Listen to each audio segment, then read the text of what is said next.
Hi, Professor. So let's just start by discussing some basic concepts of Maslow. So in 1943, Abraham Maslow first proposed the idea of a hierarchy of human needs. He proposed it in a paper entitled A Theory of Human Motivation, which he later expanded upon in a book that he wrote called Motivation and Personality. So pretty much this concept proposed that individuals are driven by basic needs, such as food and safety. And in order to reach a higher level of needs, like belonging or self-esteem, the basic needs had to be met. At the time, many psychological approaches like psychoanalysis, which we will discuss in terms of Freud, and also behaviorism, mainly examined problematic behavior. But Rogers and Maslow, they had a greater emphasis on studying, healthy, well-rounded individuals, and were more focused on understanding what contributes to human happiness and how people work towards achieving it. As a humanist, Maslow believed that humans had an innate drive to reach their full potential. He called it self-actualization, which we'll discuss. Rogers talks about that in a little more depth. But however, to get there, we need to first fulfill fundamental needs, including nourishment, safety, love, and confidence. He thought that these needs were instinctual and strongly influenced our actions. And Maslow outlined 5 levels in his hierarchy of needs, beginning with the most basic physiological needs like food, water, air for breathing, maintaining a stable body temperature, homeostasis, shelter, and clothing. Maslow also included sexual reproduction at this level because it was vital for the continuation of the species, whereas I know Freud had a way larger view on sex and sexual reproduction and the unconscious in sex. His views were far more expansive. So next in the hierarchy is safety and security needs, which would include like financial security, good health and wellness, protection from accidents and harm, stable employment, living in a safe neighborhood. Those are just to name a few. And then next would be love and belonging. Some examples of that would be, friendship, romantic relationships, family bonds, belonging to social clubs, participating in community or religious organizations. And then the next is esteem needs, which is achieving personal goals, gaining respect and recognition, building self-esteem and feeling valued, and contributing to society through work. And then the top of it would be self-actualization, which would be, where if all of your basic needs prior to that were met, you would reach this state of where you would develop talents and abilities, you'd grow as an individual, fulfill your potential in life, and ultimately be a well-rounded person. Maslow described self-actualization as making full use of one's talents and capabilities and feeling fulfilled and doing the best that we can. So such individuals that reach this level are often focused on personal development and self-improvement. Now, Carl Rogers, much like Maslow, was big on self-actualization. He believed that every person had this innate desire to grow and reach their full potential. The desire to become the best version of oneself, called self-actualization. And that's the key motivation behind human behavior. That's what he believed.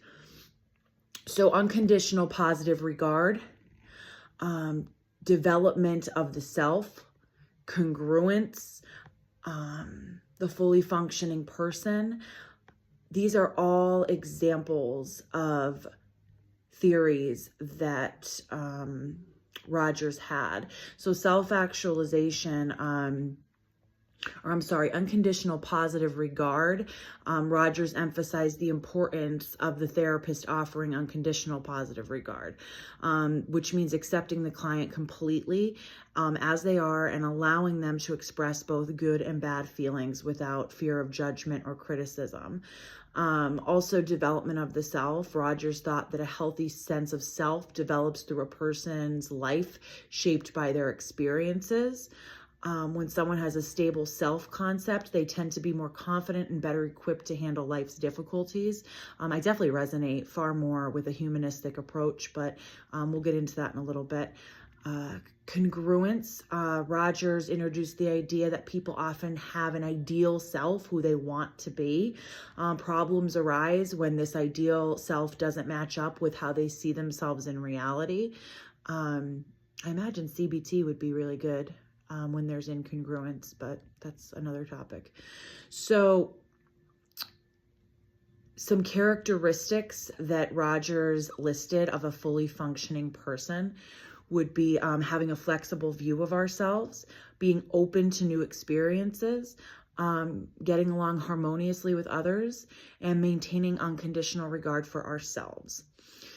So now in my comparison of Sigmund Freud, Abraham Maslow, and Carl Rogers. Okay, so Freud developed the psychoanalytic theory. This describes the structure of personality and different levels of consciousness, ID, ego, superego.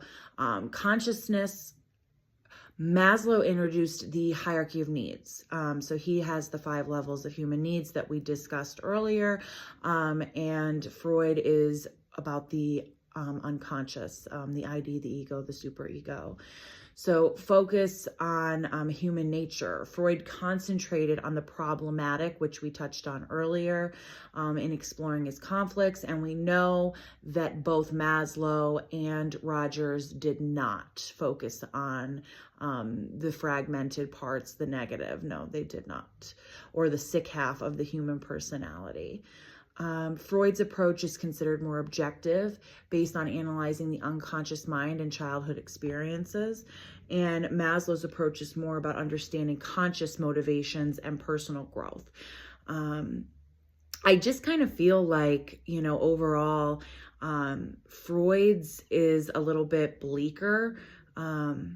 His theories, I do agree with childhood experiences, and I do think the unconscious does play a major role in certain things, but at the same time, I do wholeheartedly feel that my experiences, as well as the experiences of others, reflect a more humanistic, deterministic approach of experiences and, choosing to grow through what we go through, pretty much. So anyways, back to the compare and contrast. Freud worked mainly on the unconscious mind. Maslow focused on the conscious mind, as did Rogers. Freud believed that early childhood experiences, such as having abusive parents, would shape your personality later in life. Maslow emphasized that we are in control of our current behavior and personality, which obviously that would be, in my mind, post-traumatic growth. We do have the ability to not remain a victim and not allow something like that to determine, our entire lives and personalities. So also, as far as Carl Rogers, now he also had just a very opposite view of Freud, the humanistic approach. And he believed that in order for an individual to grow, we needed to be surrounded by genuine, empathetic, and accepting environments. He believed that without these important relationships and without these positive environments, that it would be hard for the personality to develop properly. Rogers identified 5 characteristics that displayed a fully functioning person, which include being open to experiences, existential living, trust, creativity, and a life that is fulfilled. So they had a greater focus on the conscious and the here and now, and Freud had a greater focus on the unconscious. So all in all, as I said, my views resonate in a more humanistic approach. As far as the humanistic approach goes, humanistic personality perspectives take a more positive outlook, I guess, on a human nature, and center on how each person can achieve their potential. And I definitely resonate with that just a little bit more than the psychoanalytic perspective, which kind of states that our childhood dictates a lot in our unconscious mind. So I really hope that answered the questions, and that I covered all the bases. So thank you.